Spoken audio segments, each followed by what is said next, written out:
Have you heard about the 666 walking challenge? It's going viral on social media, especially TikTok. In this video, I'll explain what the 666 walking challenge is, what I love about it, and a concern that I have about it, which is actually a pretty big concern, but we won't end there. I'll offer my version of a 666 walking challenge that I actually think is better. Hi, I'm Dave. I'm not a doctor, not a licensed personal trainer. Instead, I'm a guy who loves walking, and to help you fall in love with walking, I do a daily 10-minute audio podcast, same name as this YouTube channel, but instead of putting it on YouTube, because it's designed to be listened to while you're walking, you can find it in Apple Podcasts, Spotify, Overcast, and others. Every episode is designed to provide you with a little added motivation to get out the door and take the walk, and to make it more fun. Every episode is recorded while I'm out walking, so as you're listening, kind of sounds like we're taking a walk together.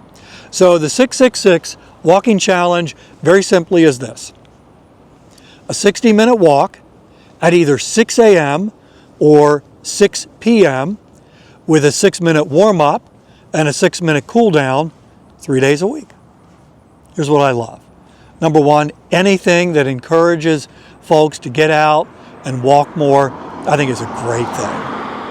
60 minutes of walking 3 times a week falls within the range that experts recommend, that we get between 150 and 300 minutes of moderate level exercise each week.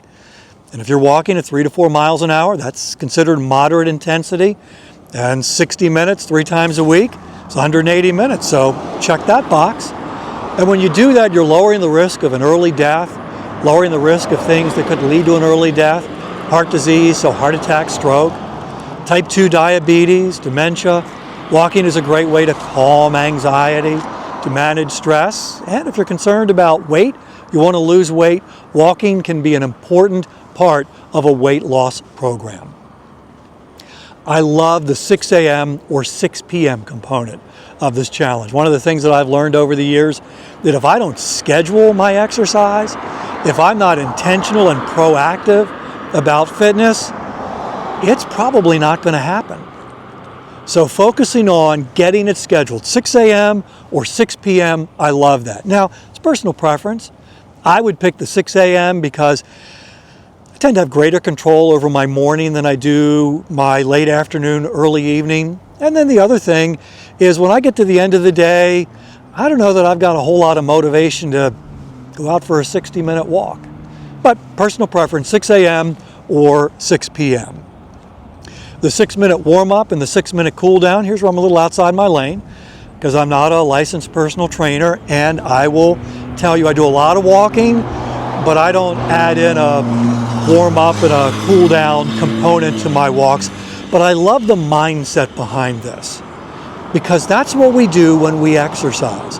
That's what the experts recommend that we do for exercise. So it gets you in the mindset of, this is more than just a casual, let's go out and walk. This is exercise. This is a fitness activity. This is going to change my life. So there's a lot about this walking challenge, this 666 walking challenge, that I love. But here's what concerns me, especially if you're just getting started.